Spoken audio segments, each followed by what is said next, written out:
You know what I hated the most growing up? Was I hated the fact that I was always told what I was doing wrong, but never why. Never why. It's a question you don't ask your parents. It's a question you don't use because you would be questioning authority. What I was doing was always wrong. And that's just simply how you had to accept it. But again, the question is, why in the world is it wrong?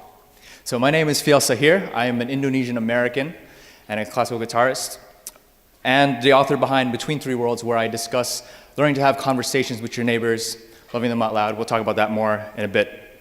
But for today, I'm your Asian American ambassador to understanding Asian culture, how it works, how you can not get in trouble, and everything in between. Basically, if you had the knowledge I have now, you would not have gotten beaten as a child.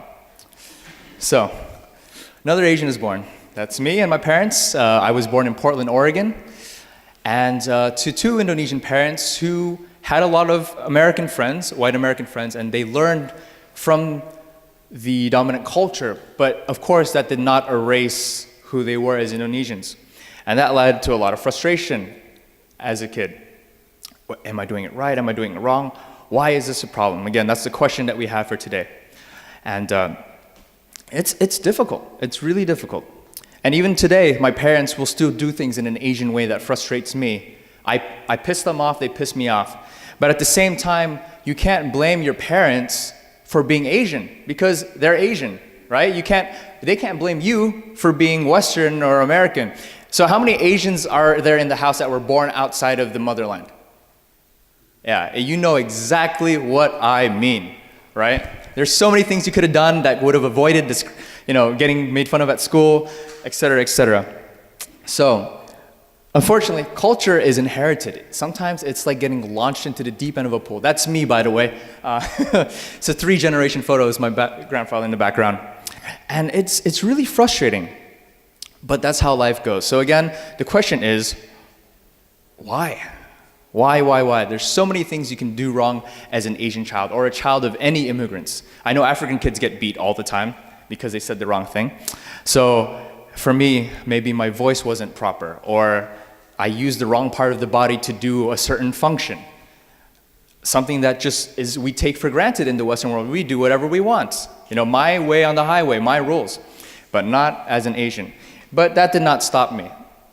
I learned to embrace my culture despite the trouble it gave me. I learned to embrace it not just for myself, but also so that I could teach others about it, so that I could empower others that are not Asian to understand us more. And so that Asian diaspora children like myself, whether they were born in Europe or in the United States, Canada, could learn from our mistakes. Asians love to complain about our culture because we don't understand it, and our parents can't explain it. So where do we go? YouTube. We just make videos and rant. But that's not what we're here today to do. So I am, again, of Indonesian American heritage. Those are my parents and my sister. And I apparently am of Chinese heritage as well, 6th generation. But there's none of that in me because of the Indonesian government. But we'll get to that in a bit. Regardless, I embraced it. So, who knows either of these two characters? Who has seen Mulan? Yeah, everyone knows the Mulan story. Who's seen the Avatar: The Last Airbender? Amazing show, right? But there's one underlying theme that goes through the whole series or movie, and that is the theme of honor. So Mulan, as you know, she steps in for her father, who has to fight against the Mongols. The father could not go because he was too old, but because of the honor system, if he said no, that would mean he's betraying his culture. So Mulan went in his stead, breaking the rules. Zuko went on a huge voyage to find this guy named the Avatar because he lost face, which we'll talk about soon. And so these are the 3 main groups that have hold on Asian culture: Confucianism, Hinduism, and Islam. You might be saying, what about Buddhism? Buddhism came hand in hand with Hinduism in its own respects, and with Confucianism. Each of these 3 have stakes in Asian culture. And you might be saying, well, Asia's really big, is this even accurate? You might be missing a few ideologies. I know. That's why we're going to talk about Indonesia, because this is where all three of these converge. This is where all three of these meet and where they constantly live in harmony, somewhat. So there are three main golden rules of Asian culture. We'll say them together.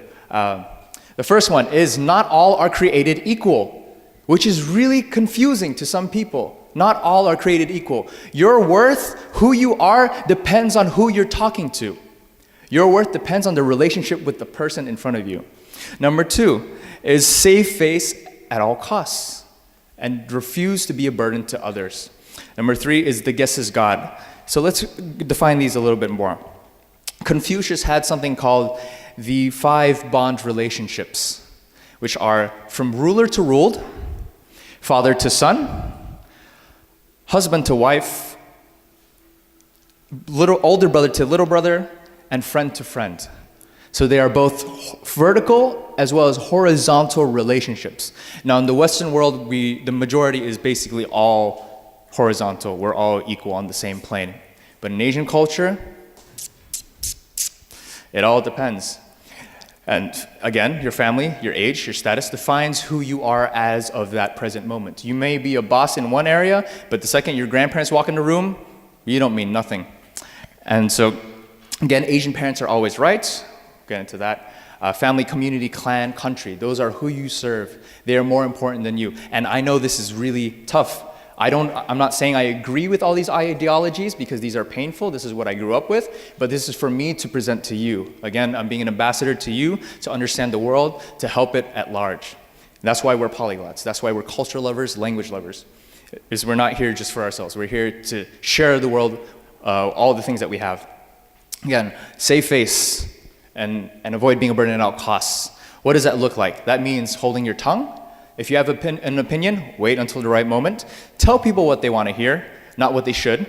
Disguise your feelings and hide your thoughts. And we'll talk about that more. And the guest is God. So serve people.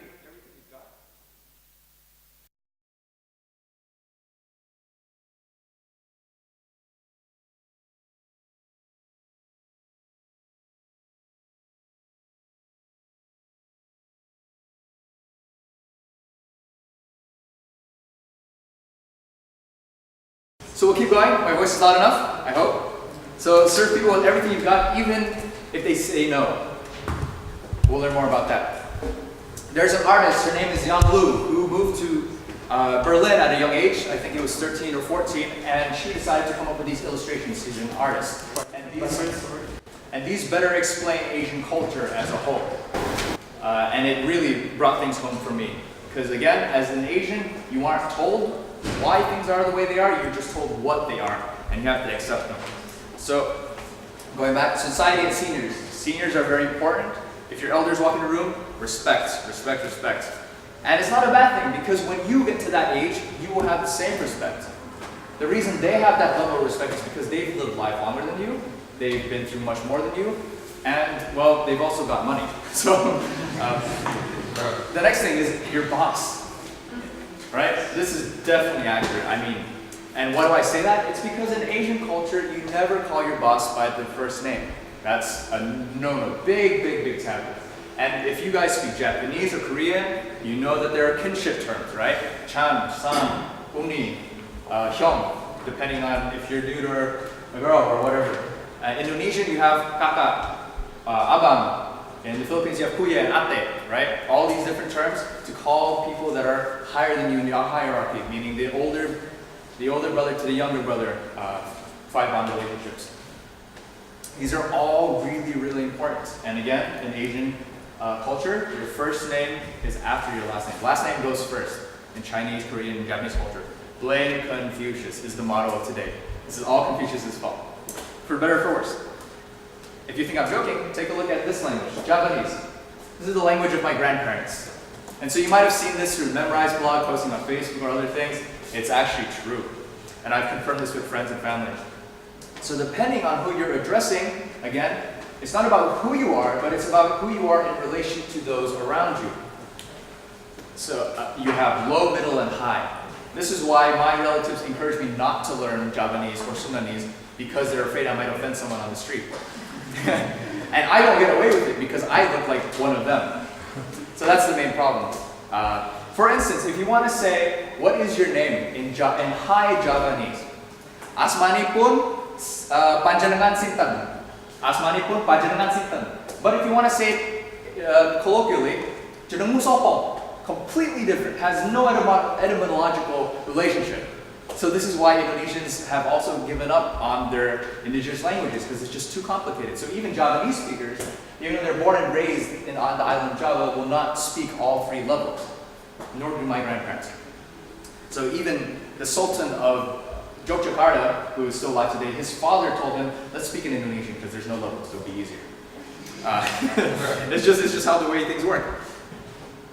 Asian parents, fun.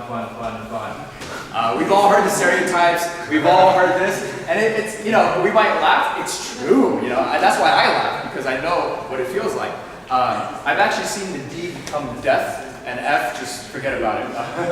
So that's even worse. So we have a short video by these guys known as the Goodness Gracious Me crew. They are essentially Indian version of, they're essentially the Indian version of the Monty Python crew. Oh, Deepuji! He got his A-level results. Tell me the worst. No, it's great news. He got what he needed. Let me see. English A, mathematics A, physics A, chemistry A. What is this? What? What? He got a B in classical studies. He got a B? It doesn't matter. What do you mean it doesn't matter? Doesn't matter. My son got a B. It's only one. Still, it's a B. He could have got all A's. Mr. Sinha's son got all A's. But my son had to get a B. Mr. Sinha's son only did 2 A-levels. Our son did 5 in one sitting. He's the first in his school ever to do that. Really? Yes. Then he is going to school full of idiots. How am I going to keep my head up in the community? My son got a B. He got the grades to do medicine at Cambridge. He's doing medicine at Cambridge? Yes. Idiot! He should be doing PhD. They don't let you do a postgraduate without a degree. I know. That's why I was telling him to do his degree in his spare time. What is wrong with him, huh? Mr. Khanna's son is getting BSc. My son is only doing A-levels, too busy playing football. He got into the Millwall first team. Millwall. Mr. Owen's son is getting into Liverpool. My son can only get a place in Millwall. He will bring shame to the family. But Liverpool wouldn't give him a trial. And why is that? Because he's 6.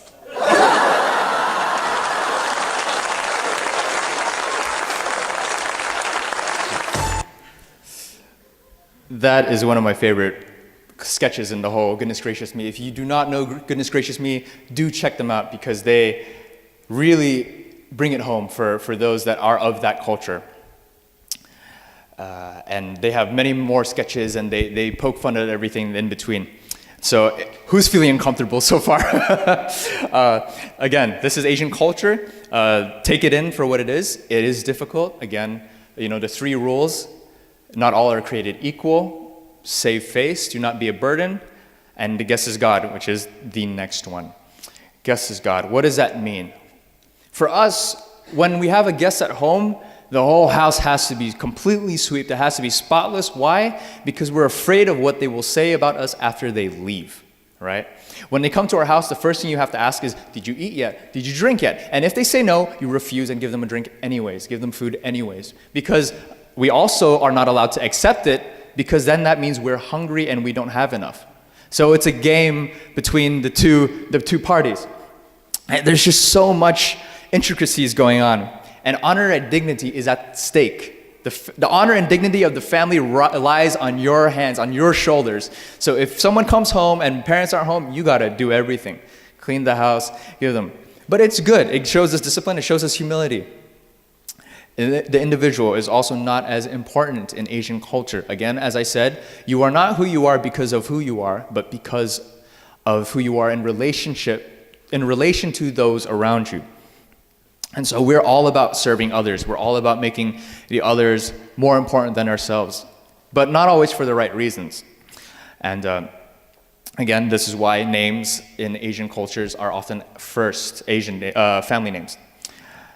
And yeah, my parents, for instance, they refer to themselves in third person, which is really weird, but they do it in Japan, they do it in Indonesia. So for instance, if I was talking to my grandmother, I should say, Fiel does not want to eat breakfast. Fiel wants to go to the park, which I don't do because I'm Western and it just makes me shiver thinking about it.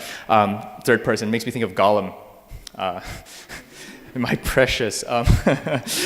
So yes, you're not as important, but that's okay because people love to know who you are.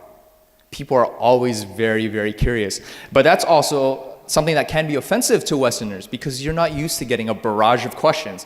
So for instance, I know for a fact that whenever I go to Indonesia or meet Indonesians, the first question they'll ask me is, do you have a girlfriend yet? You know, are you married? Do you have kids? How much money do you make? What job do you do? And for us, that's a no-no. You wouldn't ask people how much money they make on the first meeting.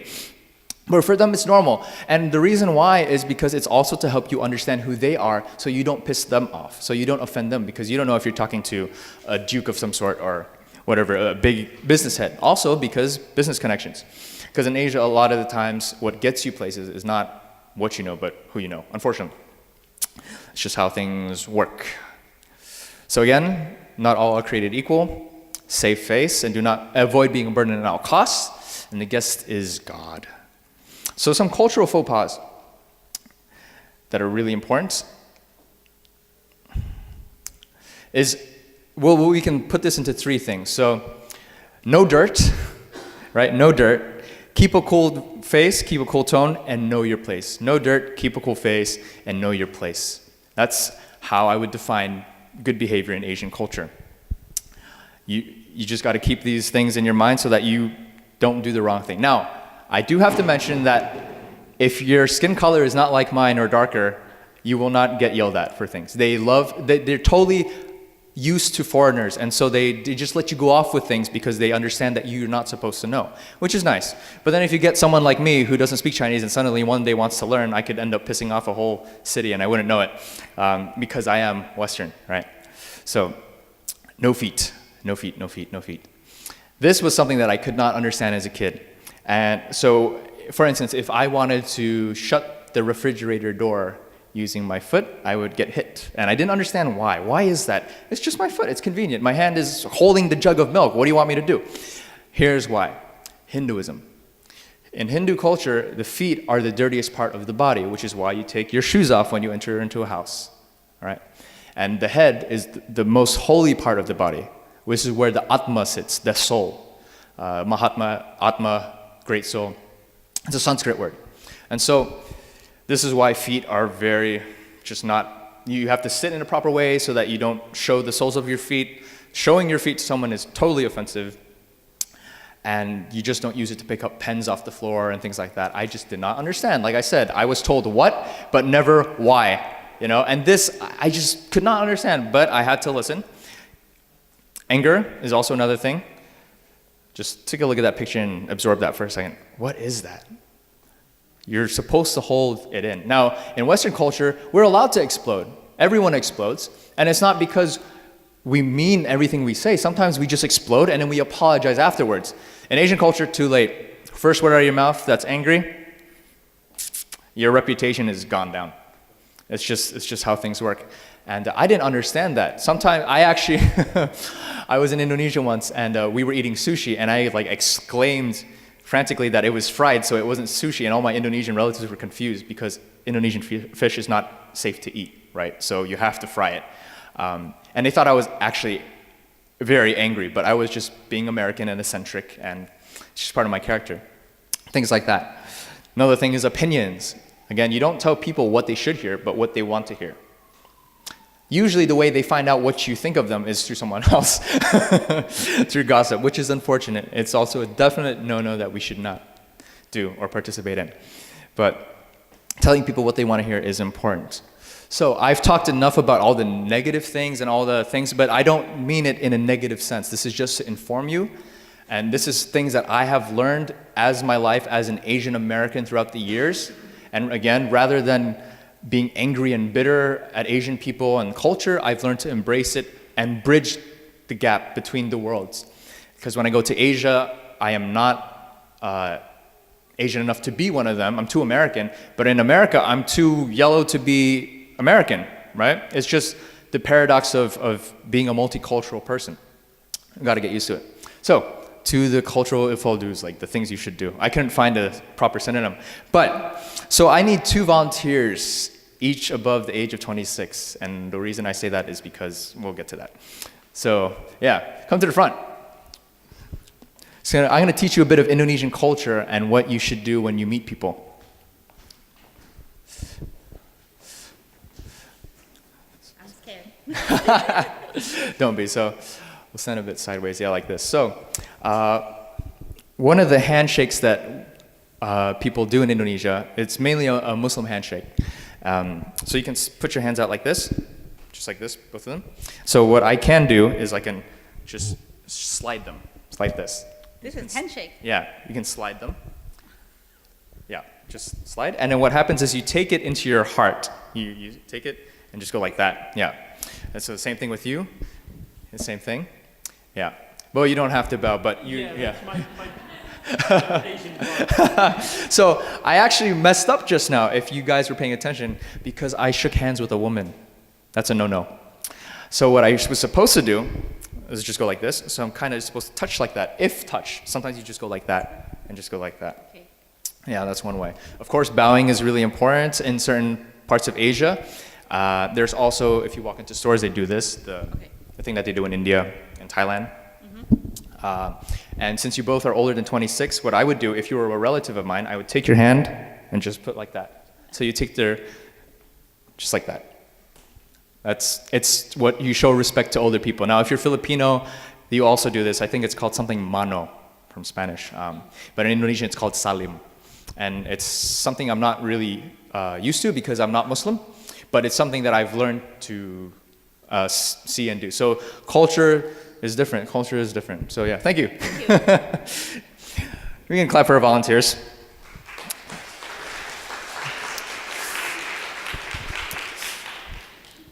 Of course, what you always want to do is, as well, I know not all of you may be Muslim, I'm not, but you'll always want to say Assalamu alaikum, wa alaikum salam, because it just makes people feel at home. The goal of this whole thing is to make people feel at home, understand their culture so they don't feel uncomfortable. We make them feel comfortable. It's okay if we're not, because we're learning.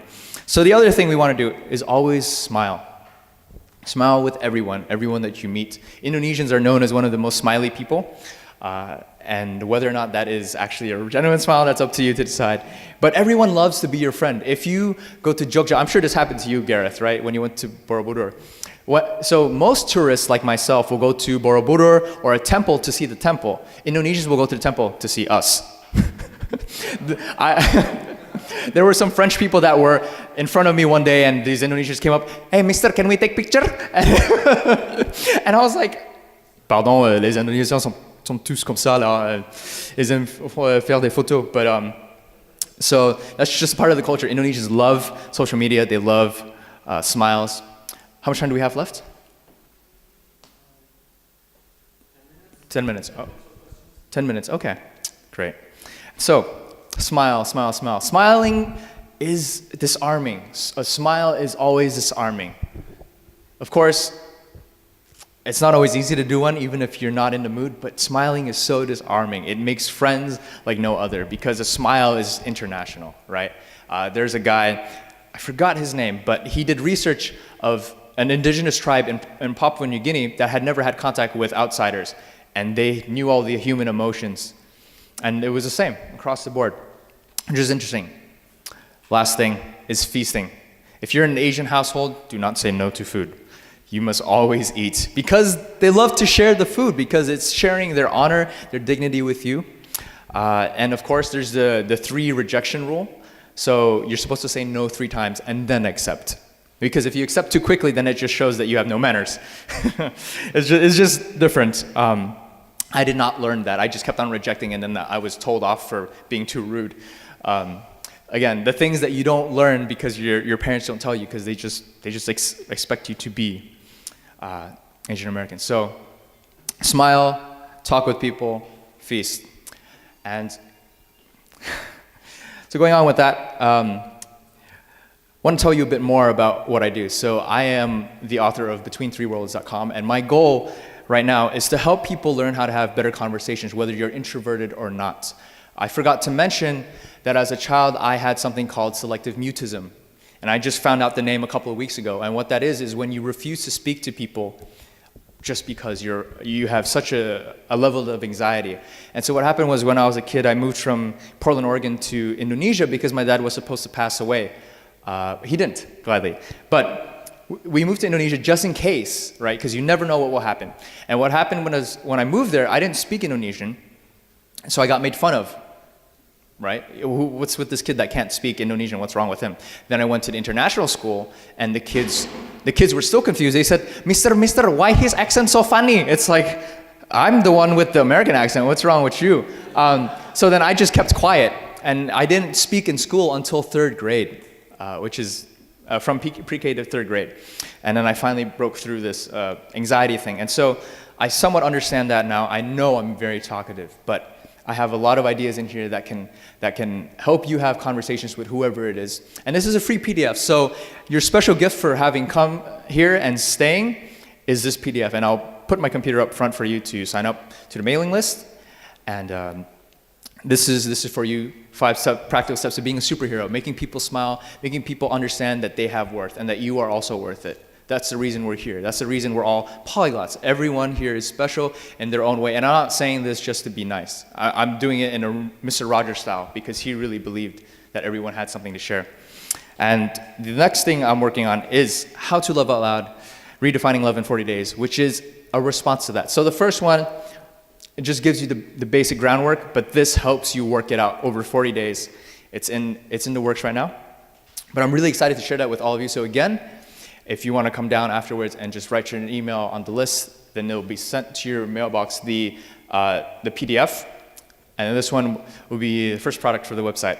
And so, but yes, I hope this has empowered you, helped you understand your Asian neighbors. And if you are of Asian descent, that this will help you understand your parents more, because Asian parents are very frustrating at times. They nag. All parents nag. But this is my journey as an Asian American. And I hope this empowers you so that when you go to Asia, you won't be eternally foreign, but you will be accepted. Thank you.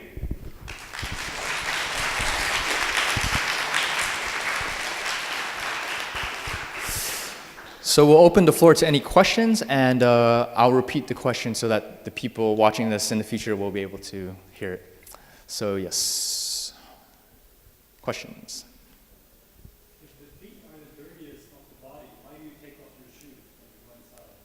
Dirt from the feet and outside.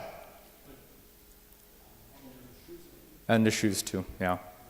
So just anything with the feet. Another thing is, I was at a friend, he's from Guyana, but he's of Indian descent, and he plays the tabla, which is a drum.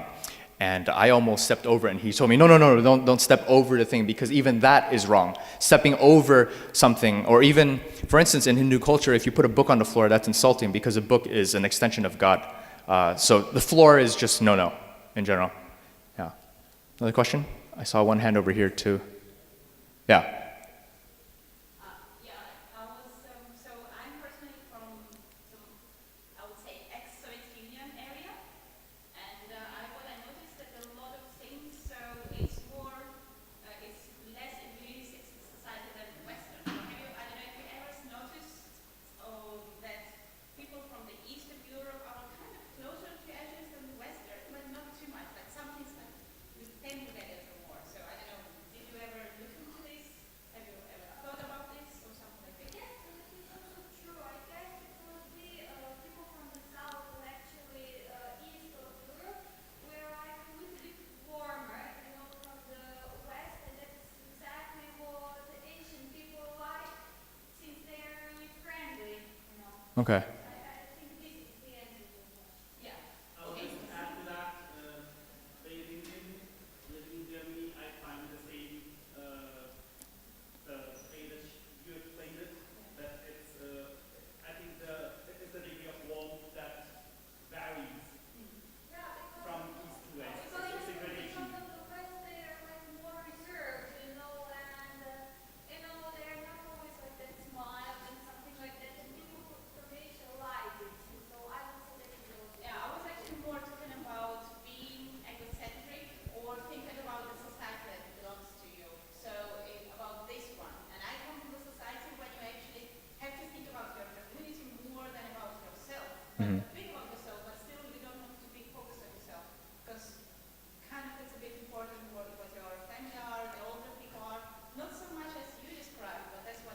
say. So it's just a moment, but we can talk about it later. Yeah, that's a huge thing. I'm sorry, I don't have enough experience with Eastern Europe, but I think it could be also because of orthodoxy, right? It's much more communal than Protestantism in certain ways, and I say that as a Protestant.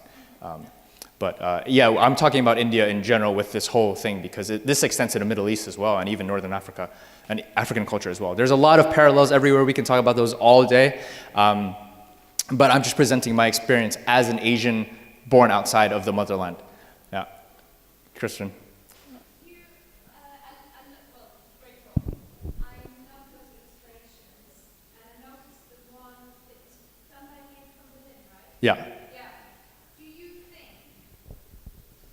that the American, maybe British, I don't know my experience for British, opinion line is a bit more like that than, and this really is a German line? Right.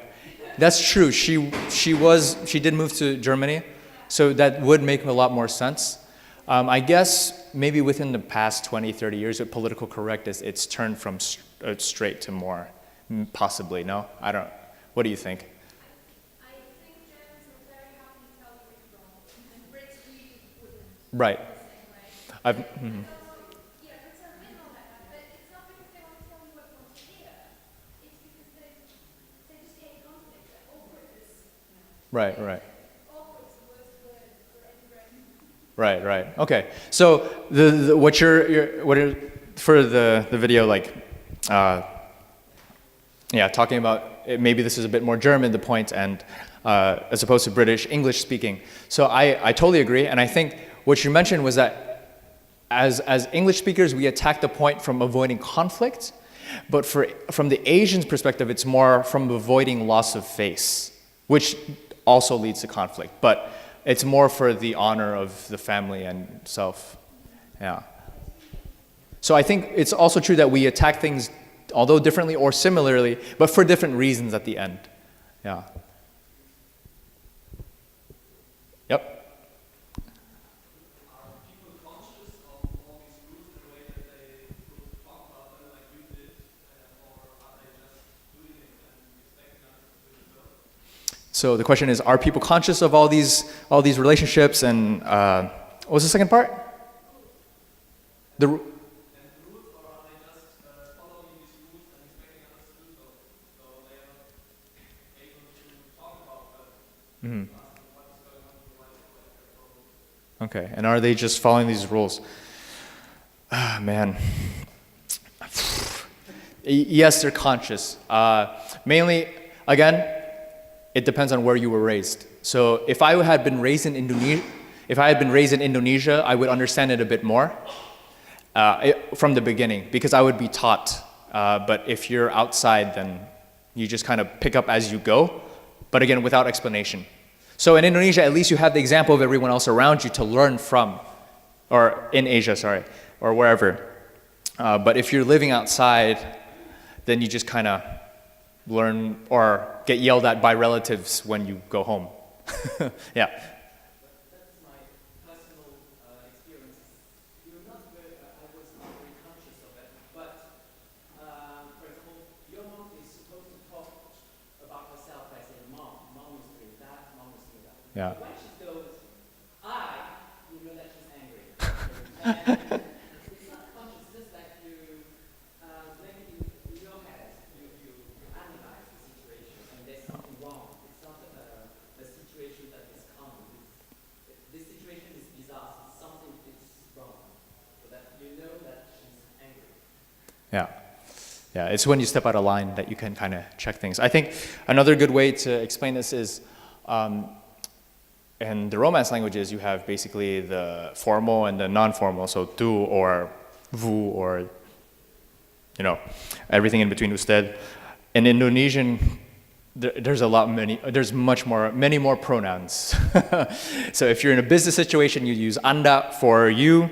If I'm talking to a family member, I have to use kamu because, family member of my level, of those my age or younger, then I use kamu because that's a personal thing. But if I'm talking to an adult, I have to address them by their title, which is aunt, whatever, uncle this, Mr. that. You can never use first names. And so that's another way that people are conscious of it. That's why we ask all those weird questions like how much you make, whatever, so we can establish who you are. Koreans do this a lot as well. I don't know the specifics, but I've seen it happen at school. And when they see each other, let's say I'm hanging out with a Korean, I've had this multiple times, another Korean will pass by and suddenly they stop everything what they're doing and they bow. It's just that level of respect.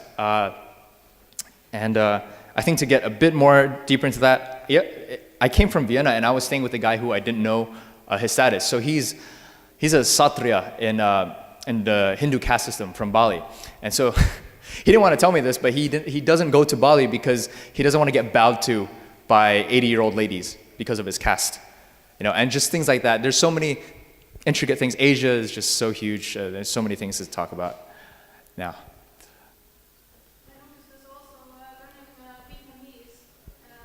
Unlike in Indonesian, there is no simple way to say you or I or he or she. And even for she, you have to decide between younger sister, older sister, auntie, grandmother. So you say this grandmother or this auntie or this sister.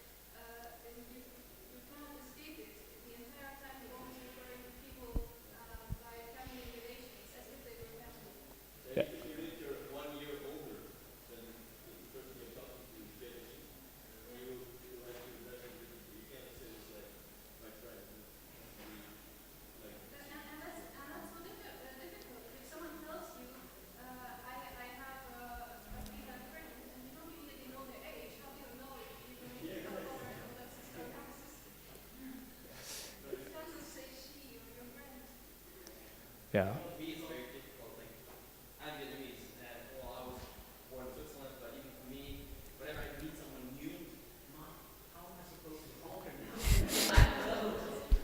Are we noodles now? If yes, then no. I'm so every time I'm very confused whenever I meet someone new. Yeah. Yeah, there's so many terms. So It's also true for the Indian languages as well. They have, like, most of the languages have, like, my mother tongue, Bengali, have 3 forms of you. So I have to know, it depends on the relationship chemistry between you and the other person talking to. So you have to choose the right you. Yeah. You one, you two, and you three. So you have to grade it according to the relationship chemistry or the age. Age is first criteria. You cannot call your elders as you three. You three the lowest person you should talk to your friends. And you one is like with the boss or with your elders in the family. And you two form is like with the friends you talk to. And this gradation system is there in the Indian language as well. Yeah. Yeah. Christian? Does the environment tell you automatically what kind of new space you're in? I'm thinking, say, with German-speaking workplace, we might be in a Z kind of workplace where it's formal, or we might be in a kind of chilled out U workplace. The workplace isn't the same as workplace. But for you, it sounded like workplace means on the boss. No excuses. So do you find a more chilled out work culture and breathing in? I can tell you regarding the German workplace as well, because I have worked with the German culture as well. So it's quite similar in India at the moment, in the Indian language scenario. So it's quite similar. You can say we and you the same kind of scenario or the relationship matrix as you use in German. But you have the third variation as well in the Indian language. You don't have the German. So that's almost a no-no. So even more important. Yeah, it is moving on. It's like lower than two. But do you know, like I'm in the workplace, I must not ever say whatever that is. Do you know if your environment, Yeah, it's like if you're working with your best friend, you have to call him something else at work? not really. No. That doesn't change. About the location. That's the relationship chemistry that you share with the other person. That's that distance. Yeah. Yeah. So there's also a difference between, your friends and your family. So even though you're really close with your cousin, you can't use that pronoun of the lowest one. Yeah, so like I found that out by mistake because I make mistakes all the time. And I said lu, which is the lowest Indonesian pronoun for you. I'm supposed to say kamu, which is second, because they're my relatives. One last question?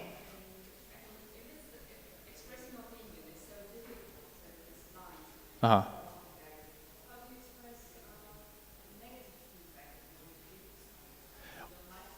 With people in your level, and word of mouth spreads it through the community. Yeah, because if they found out you said it, then you lose honor and face. So you have to, it's a game of chess, really, who you're talking to. So unfortunately, a lot of the Asian community has really tough trust issues because we're so afraid of if we say this to that person. But they're also really conscious because it can upset the whole cultural ecosystem, per se, if they say too much or if they don't do the right thing. And because you need to be an example for your kids, to be an example to the other kids, because if not, then you're a bad parent, et cetera, et cetera. So I think we're almost out of time. 2 more minutes. Yeah, so I think we're done with questions, and I know some of you are already packing and ready to go. But again, there's another talk that I'm giving tomorrow at 1. I don't recall the room, but it's on how to love out loud through language and how we can use our gifts, our talents, or even if we feel we don't have any, to discover something inside us to empower those that we come into contact with, whether it be the Turkish döner maker or the Mexican guy at the shop. I don't know. Up to you, wherever you live. So again, thanks for coming, and there's a free ebook here for you guys. Just come down and put your email into the computer, and it will find me and talk to me. Thank you.